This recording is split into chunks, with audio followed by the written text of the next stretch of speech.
Hello. आप लोगों का स्वागत है आईटीपी हैप्पी माइंड्स में। कल मैंने एक वीडियो डाला था जिसमें मैंने ओसीडी, सीबीटी एंड एनएलपी के रिगार्डिंग बात की थी। ओसीडी मैंने आपको बताया था ऑब्स्ट्रक्टिव कंपल्सिव डिसऑर्डर है, जिसमें कि मैंने आपको ये बताया था कि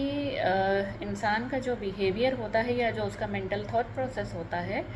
उसमें इस तरह की चीज़ें होती हैं कि रिपीटेटिवली वो पर्टिकुलर चीज़ सोचता रहता है या करता रहता है।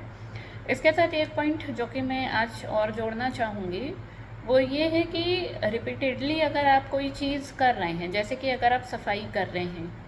या अगर आप पूजा कर रहे हैं, प्रे कर रहे हैं, और उसको अगर आप कर रहे हैं, अच्छी बात है सफाई करना, पूजा करना, अगर आप उसको कर रहे हैं रिपीटेडली तो उसमें कुछ गलत नहीं है। बट अगर उस चीज़ के साथ आपके दिमाग में ये रहता है कि नहीं अभी ये ठीक से नहीं हुआ है, अभी मुझे और करना है, अभी मुझे इस तरीके से करना है, ये जो मैंने किया शायद ये गलत है, इस तरीके से हमें करना है, ये पूरे दिन करते रहना है,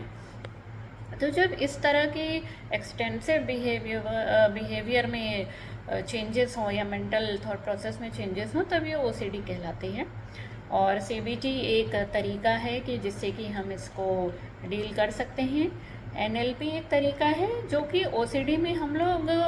रेयर केस में यूज़ करते हैं, बट एनएलपी एक तरीका है जो कि हम लोग काउंसलिंग में यूज़ करते हैं बहुत सारी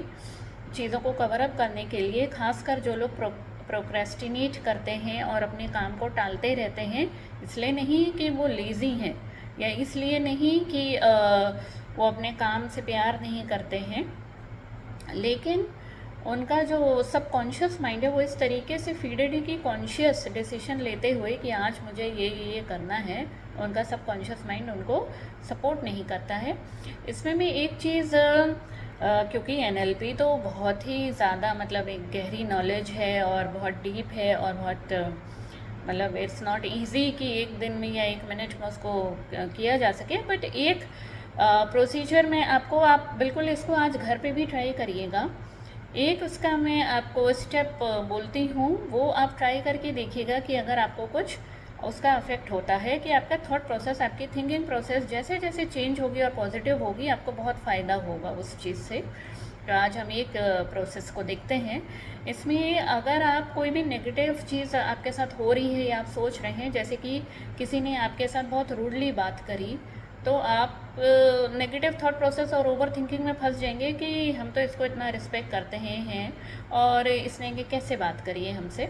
इस चीज़ को अगर आप, इस थॉट प्रोसेस को, इस सेंटेंस को अगर आप रिफ्रेम करें और आप सोचें कि हो सकता है उस इंसान को कोई प्रॉब्लम हुई हो या उसका अभी कोई बैड एक्सपीरियंस हुआ हो जिसकी वजह से वो इस तरीके से हमसे बात कर रहे हैं,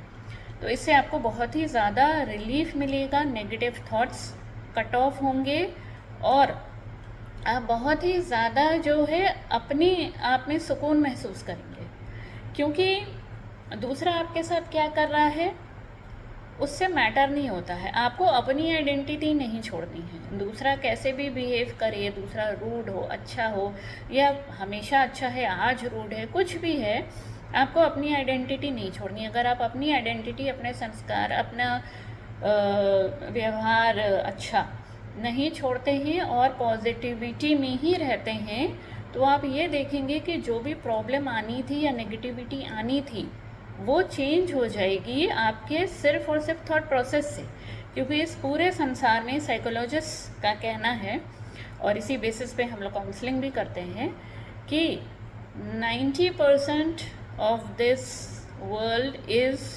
योर रिएक्शन। 10% हो रहा है प्रेजेंट टेंस में, 90% वो है कि how we react to it, how we think to it and how we take it.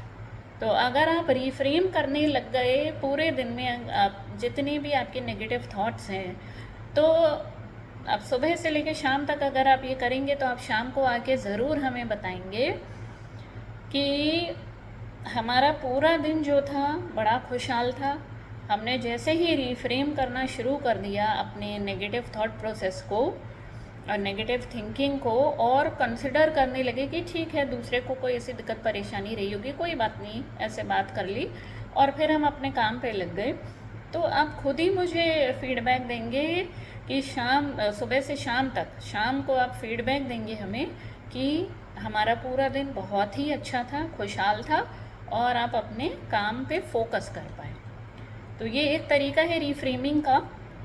इसको ट्राई करके देखिए। दो काउंसलर की देखरेख में ये ज़्यादा और अच्छी तरीके से और परफेक्ट तरीके से हो सकता है, बट ठीक है, छोटी छोटी शुरुआत घर से कर लेनी चाहिए। तो इसको आप ट्राई करके देखिए and then let me know. नमस्कार।